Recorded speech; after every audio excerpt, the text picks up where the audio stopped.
This video intends to explain how to find truth in history, how historical information and interpretations of history can be inaccurate, and what practices we should use to reach more accurate conclusions and make well-informed arguments. It is important to understand these topics in order to prevent the spread of misinformation, which involves biased, incomplete, and misleading histories written by both historians and those who experience history firsthand. Truth-seeking is a general goal of historians, concerned with representing the past accurately as it was, and they adhere to a strict set of disciplines and standards in order to study history objectively. Yet objectivity does not involve impartiality or neutrality.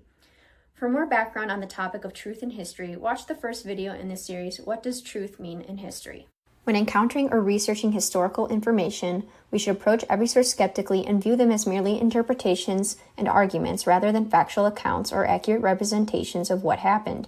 Understand them as small samples or case studies from a whole population of all information that exists on that topic. Think about how a source can be biased and how this can impact its arguments or the validity of the evidence presented. Here are some questions historians consider when analyzing sources. Who created the source and why? Was the recorder impartial to the situation, or did they have opinions or interests that could influence what was recorded?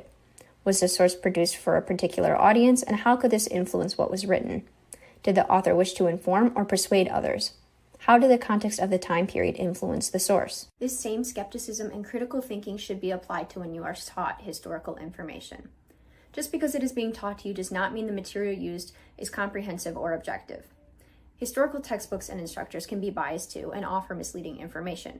For example, if a few primary and secondary sources are pre-selected for you, they might not provide a complete picture of an event and could lead you to make a particular conclusion, intentionally or not, by the instructor.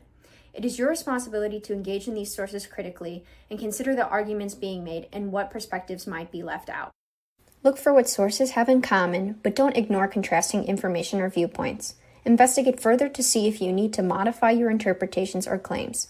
Just because something is the standard narrative or norm at the time does not mean it is correct, as a number of convincing breakthroughs within historiography would have been otherwise left out of consideration because they were a minority viewpoint until enough research was done to find evidence to support them. State the parameters of your study. Acknowledge specifically what you are investigating and what you might be leaving out that may also affect the topic you are studying. For example, if you were looking at a particular perspective of a group, such as the American colonists, and through a particular lens, say the social and economic factors, then you should be explicit about what you investigated and acknowledge what you are leaving out, such as the Native American perspective and other factors involved, such as cultural and political influences. You don't have to make an exhaustive list of everything relevant during the time period, but just note other things that can impact the arguments you are making. This way, anyone reading your argument will understand that you are not providing a complete description, and you can avoid misinforming your audience or misleading them into a really narrow understanding or interpretation of an event. Claiming something is objective or factual can make it seem irrefutable.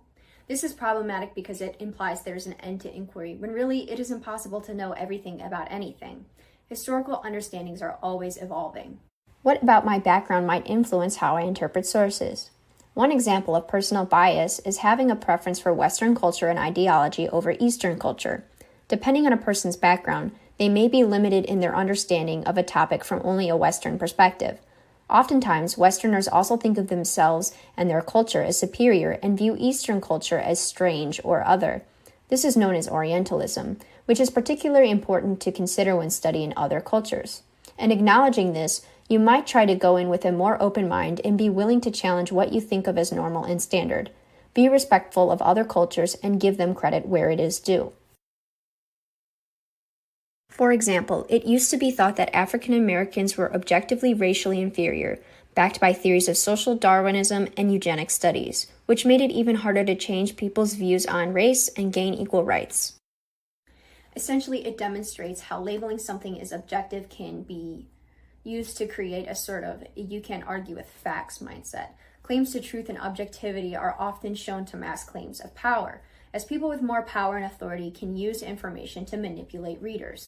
If people are told something is factual or true, then they are more likely to go along with whatever it says, and this can lead to misinforming readers as well as exploiting them. This is a common technique used in propaganda. The best way to be truthful is to be constantly evolving our understanding and never be quick to accept something as objective, even when it seems to be supported by facts. Apply the same bias checks that you would to primary and secondary sources to yourself. What are my views and beliefs on this topic? Am I only finding information that confirms my beliefs, or am I encountering information that contradicts what I think?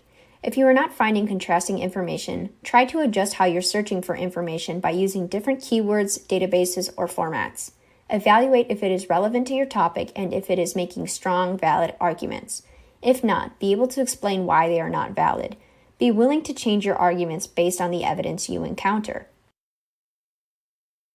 Who is my intended audience? Am I trying to appease them in any way, such as appealing to a professor's political perspective? If they think differently than me, am I trying to mislead them and leave out information to bolster my perspective and make them agree with me? Try to provide balanced arguments and do not compromise information depending on your audience. Finally, have a trusted peer or colleague review your arguments to identify possible ways in which you might be biased or leaving out information. To find truth in history means to gain a more complete understanding of events, to arrive at more balanced and well-informed conclusions. We must think critically in order to find a careful balance between skepticism and acceptance about the claims of the past. Otherwise, we will be spreading misinformation and making poor interpretations about past events. After all, even this video is biased, and it is not a complete picture of what truth means in history.